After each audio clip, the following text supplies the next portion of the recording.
Hey everybody, I'm Lisa Rowberry. Welcome back to my channel. Today's video is a video that I have been dreading for some time now, but it's really important for me to get it up. And we are going to talk about my boy Deuce. I have my box of tissues here, so I'm ready. I feel like now I can try to not be a blubbering mess, but we know that I'm probably going to be a blubbering mess at some point during this video, but it's really important for me to get this up. I have had several comments just being like, don't feel like you need to, tell us everything, and, only if you're ready and only if you want to. Don't feel like you have to. And I don't feel like I have to.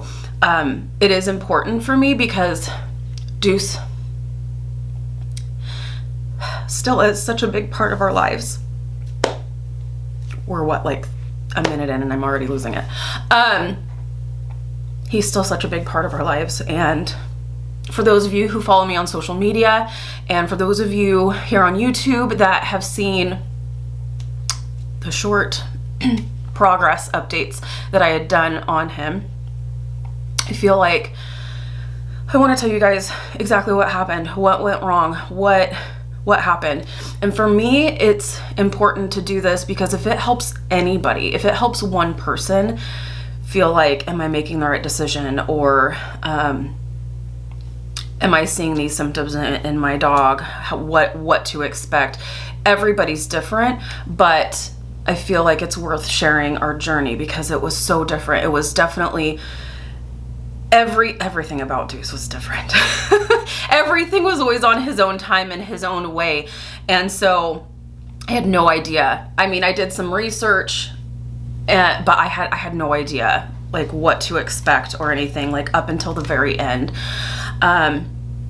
So I want to share all of that with you guys. So let's talk about Deuce. We had Deuce since he was 8 weeks old. So he was a part of our lives from the very beginning. He never knew anybody else. We were his family. We were always his family. Now Zoe, our other dog, we did rescue her, and the dog before Deuce, we had an all-black German Shepherd female. We rescued her as well, but we happened upon, I don't even remember exactly, was it Craigslist or something? We just happened upon this couple who wound up having a litter of puppies. They were not a breeder, so he didn't have papers or anything like that. They just happened to have puppies. So we found him, we fell in love with him, and we adopted him. So he was in our lives from the very, very beginning. And he's a big boy, and if you are familiar with larger breed dogs, there can be a lot of, well, with any dogs, there can be a lot of medical issues, but he really was fairly healthy. Like, he had the occasional ear infection, but relatively he was fairly healthy. It wasn't until about a year ago that he really started having some medical issues. He started having some neurological issues, and kind of some of the things that we had seen. And by the way, so going from 8 weeks, fast forwarding to like about a year ago, was he would have been 11 in March. So he's over 10 years old, and for a larger breed dog, that is fairly old, just because their bodies go through so much, they hold so much weight, and so they tend to not live as long as smaller dogs. So that was old for him, and he was 130 pounds. And what we started noticing about a year ago was what's called knuckling over. So I mentioned it in one of his progress videos. What knuckling over is when a dog is stepping actually on the top of his foot instead of the pad. So when he was walking, he was like walking on the top of his foot, and he was like tripping, and because he couldn't figure out how to turn his foot up the right way. So we started noticing that first. So it was then that we, he had a history of arthritis in his spine. German Shepherds are kind of notorious for hip issues, but surprisingly enough, his hips were fine. His hips were in relative, they were relatively fine. There at the end, I'm gonna kind of talk about that. His hips, we could start to like feel them because he was losing muscle mass, but that was not because he had a hip issue. He didn't have hip dysplasia or anything like that. It was the only real issues he had were these horrendous neurological issues. And as you guys know, he had a staph infection on his face, and he had arthritis in his spine. One of the last times that we had taken him to the vet, he had jumped out of the truck and really hurt his leg, his back leg. So the doctor was thinking he had torn his ACL. We weren't sure at that point if we were going to do surgery because he had so many other issues going on. He was kind of a soup sandwich there at the end. So you guys saw how we were treating it. We were giving him Rimadyl, Tramadol for pain. We were CBD oils, like you name it. If it was going to help my boy, we would have done it. Like, no, we weren't going to spare expense or anything like that. Just whatever we needed to do to make him comfortable. So when he started having an issue on his face, so he had a little bit of a lesion, and if you go back to his previous videos, I do show the lesion and how it progressed and got worse, and our vet just could not figure out what it was. Took a biopsy of it. It wasn't cancer, but they still just didn't know what it was, and it wasn't responding to any antibiotics, any topical ointments, none of that. It was just spreading and getting it worse. And at one point it was black, and it just looked like, it almost looked like it was a hole in his face. And I'm sure it was very painful. And that's to top it off, along with his neurological issues. The neurological issues were affecting his hind legs, and he had a lot of issues walking. So we went to see a dermatologist. That way we could get some answers with a specialist, and more tests, more things were done, and he started responding to, it got so bad that, our dermatologist had just said, you know what, I'm going to treat this with steroid while we're waiting on answers from the pathologist. And so it reacted really well to the steroids. It started clearing up. He started acting like a puppy again almost. We did have to stop the Rimadyl because you can't be on an anti-inflammatory while you're on steroids as well. So we had to stop that for like 4 or 5 days, and then we could start on with the prednisone. And that started clearing up, and he started acting like himself again. That was the first time. In fact, I know a lot of you follow me on Instagram and on Facebook, and I posted a video of him howling. And it may seem silly, but that was him. He had a personality like nobody else. He watched TV all the time, all the way up until the very end. He would watch TV and he would recognize animals and he would go bananas. Which, if he saw a horse or a cow or a dog, it could be a cartoon. It didn't even have to be like a real actual animal. It could be a cartoon, and he recognized it and he'd bark and all of that. And some of our shows, like, it's so weird. He's the weirdest dog. 60 minutes. I know that sounds so crazy, but the ticking of the clock on 60 minutes, like, that could get him up in 8. I mean, I have a video of him. He's in like a dead sleep, but we turn on the 60 minutes clock, and he lost his mind. Like, he would just wake up like nothing, like he wasn't even asleep, and he'd wake up and he'd jump up and start barking at the TV and stuff. And it was insane. He was insane. But that was him. And so the steroids, that's how, when he was on the steroids, like, he started showing those signs again. And I remember telling the dermatologist when she had called and asked, how is he doing on the steroids? And I was like, I feel like I have my dog back. So that was when we really started seeing some improvement. And I think that's when people got really confused, because he was doing so well, and we felt like we had our boy back. But then it took a turn so drastic. What the dermatologist thinks is that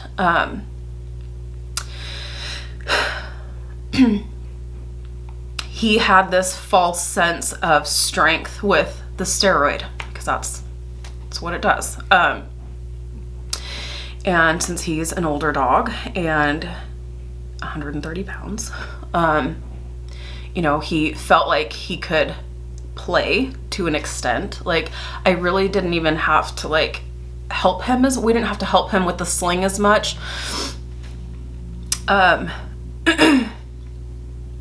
So he was walking around more, and she thinks that he hurt his leg or both of his legs. I don't even know exactly. And at that point it was too far gone. I don't know if there was just so much inflammation that like the steroid couldn't keep up at that point. So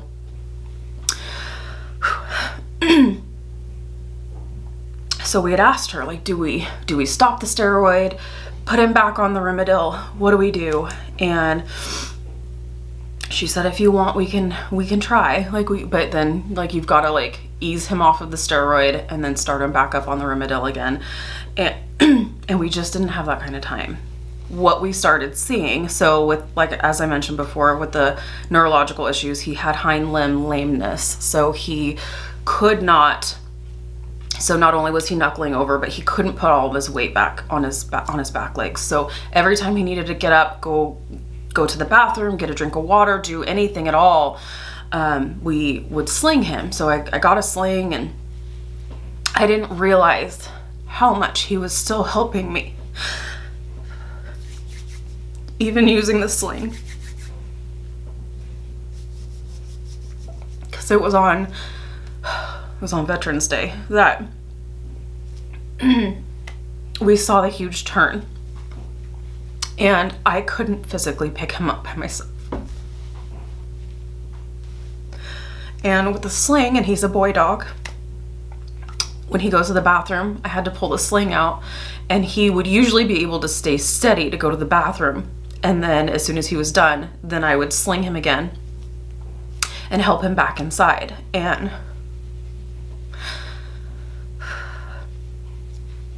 it was on November 11th that we took him out to go to the bathroom.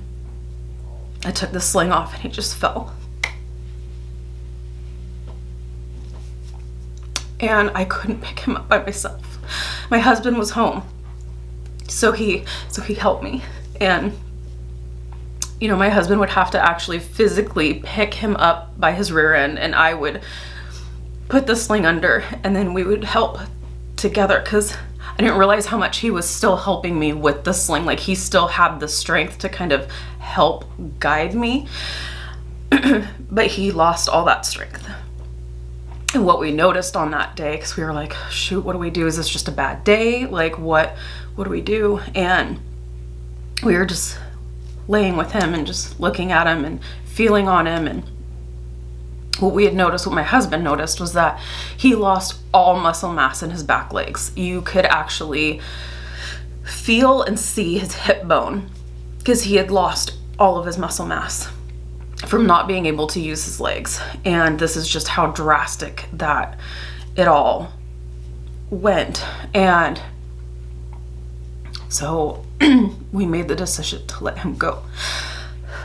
And that's so hard. It's never easy, but he was so mentally there. He was still himself, his personality, you know. He was tired. He was definitely tired. But he was still ornery. He was still ornery. You guys remember seeing him in my videos? He'd run in here and yell at me. They'd play in the background and stuff. And so he was still mentally there, but his body just couldn't keep up anymore, and I couldn't pick him up on my own. And the medications around the clock, like, it wasn't a life that was good for him to live. And so on November 12th, we took him in and we euthanized him. And we, you know, that was our family vet, and they saw him from 8 weeks old all the way to the end. So that was sweet. They came in and they cried with us, and one of our friends was eating her lunch, and she brought in her lunch and she was like sharing it with him, and our vet was giving him cheese and he was happy. So I'm going to talk about the euthanasia process if you are not familiar. So if that bothers you, go ahead and tune out now. I didn't know what to expect with Deuce because, like I said, he was completely like mentally there. I mentioned earlier that we had a female German Shepherd, Paige. You'll see I'm actually going to run some pictures, a lot of pictures, you guys know me, a lot of pictures at the end of this video. So if you see an all black German Shepherd, that was Paige. She was very sick. She was very sick and she had cancer, and she had a very calm demeanor. And so her euthanasia was very different from Deuce's. Like I said, he was ornery, and so he didn't love being at the vet. He did not love being at the vet. So he would just basically be like, no thank you, with his teeth. He would just be like, no. So I didn't know how this was gonna work because mentally he was there, his body just gave out. And so I didn't know. I was like, they're not gonna muzzle him. I'm not gonna allow them to muzzle him. I don't want him to be stressed out. And they didn't want that either. Like, they loved him too. So what they had to do is they gave him a sedative. So we got to lay with him, and they gave him a sedative to just kind of mellow him out. And something that every single veterinary professional, every single thing that they had always said was that, man, this dog pushes through the anesthesia like it's nobody's business. It's like, yeah, whatever you think you're gonna need, times that by like 3 or like 5. Like, this dog could push through anything. So she gave him just a sedative, just to kind of like mellow him out. And we laid with him, and she had to give him like 3 or 4. She had even said, like, I've given you enough to like tranquilize a horse. Like, this should be like, you should really be like calming down here, bud. But he was just like, nope. Thanks though. And essentially what happens is that he lays down and he goes to sleep. And so my husband was sitting right there with him, and I was sitting with him. I was holding his head, and they give him an injection in his back leg. And then she just lets us know when his heart stops. It's so painful, but it's ironically kind of beautiful at the same time. Just to be able to be a part of that. He wasn't stressed out at all. He was actually, that was like the best he had ever behaved at the vet. Go figure. It could be the cheese and chicken he was getting from the girls, but it was very peaceful and beautiful and painful all at the same time. So, I wanted to share a couple of things with you guys. So the vet gave us, because I had a few people say, like, if you can, like, get his paw print, and our vet actually provides a couple of things. So, and I looked up some different things as well. If you are going through this, or if you just want a paw print of your dog's paw or cat or whoever, you can get different like impression kits on Amazon, or I'm sure a ton of other places. I think Michael's even has them. This was one that actually came directly from our vet, and you open it up, and it's made by Paw Pals. The paw pads, I saw a few different ones on Amazon. They range anywhere from like 15 to 20 bucks. But we're gonna put his picture here. But this was, I don't know if you can see. So this is just like sand, and then there's a little like plastic cover on that. And so she, the vet just took his paw and put it in the sand for us, and then package it up and take it with you.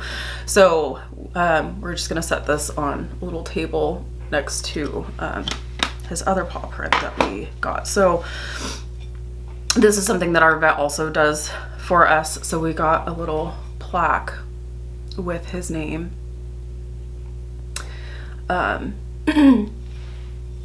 It's really special. So we got this. We also got the same thing done for Paige. So this cost us, I think my husband said it was like 70 bucks from the vet. So I just actually picked this up today. So that's why I wanted to get this video done. So some other questions. So that's kind of how things happened with Deuce and the drastic decline. The steroids were helping his face, but his neurological issues kind of took over, and his body just couldn't give up. His body just couldn't keep up anymore, and I couldn't lift him by myself, and he just wasn't, he wasn't living his best life, you know. Some people have asked, how is Zoe doing? And Zoe is adjusting. It's really hard for her. She's missing her friend terribly. And I'm gonna do a whole separate series on her because we're readjusting to life and we're experiencing things differently. So I'm gonna do a whole nother series on her. Zoe, we rescued a few years ago, and my husband and I think she's about 5 or 6. We rescued her. So with that, you don't really know exactly how old, but you know, that was her buddy. And there were certain like routines and things that have just thrown everything off. So, and she senses that, and she's very sad. We're just kind of trying to find our new normal. Some people have asked, are you going to get another dog? And we are definitely a 2-dog household. That is one thing, like when we came home, it's almost like an eerie silence. It's really eerie. It's really eerie when you lose a pet. And one of like the most painful things, because I had to line the entire kitchen in blankets because he was slipping and sliding all over the place. And I just remember how painful it was to have to pick those blankets up. So it's just about finding a new normal, you know. Like I mentioned, it's like an eerie silence here. So we are definitely a 2-dog household when the time is right. We grieve in different ways, and when the right time, when the right dog comes along, we will definitely consider it. Will it be another German Shepherd? I don't know. It may be a completely different breed. Will it be a puppy? Will it be a rescue? We don't know. We don't have any real solid plans just yet, just when the right dog comes along. I hope I was able to kind of stay on track a little bit and have you guys be able to follow. I feel like when I'm super emotional, I don't stay on track very well. But what's most important is I want to thank you guys for your support. The support, the love, and everything that you have given to me and my family has meant the absolute world to us. And that's my husband included. He may not be here with me in this video, but he sees all your comments. Like he's been following our videos and stuff, and he sees your comments, and he said it. He said this is like our YouTube family. So thank you. It's been excruciating. But we're making it. We're getting by. We are figuring things out. And I just want to thank you. Thank you from the bottom of our hearts for the love and support you've given to us and just being there. You guys have been awesome. So that's that's everything on my boy Deuce. So thank you guys so much, and I look forward to sharing Zoe's crazy life now. We're going to the dog park, we're doing all kinds of things, and she needs to drop some lbs. So we're gonna do a whole like weight loss journey with her. So because since Deuce couldn't walk, she couldn't go on walks. She did walk with my husband every single morning, but I stayed behind with Deuce. So my husband was amazing with her, just like taking her out every morning. But there for a long time, we weren't able to walk at all. So we're getting into walking. We're going to the dog park. We're changing up her food, changing up her treats, and so I'm gonna kind of show you a day in the life of Zoe. do a whole thing on Zoe. So I look forward to sharing that with you guys. Thank you guys so much. I love you. You are amazing, and hug those fur babies super tight because we just don't have long enough with them. So all right, you guys, I will see you in my next video. Bye guys.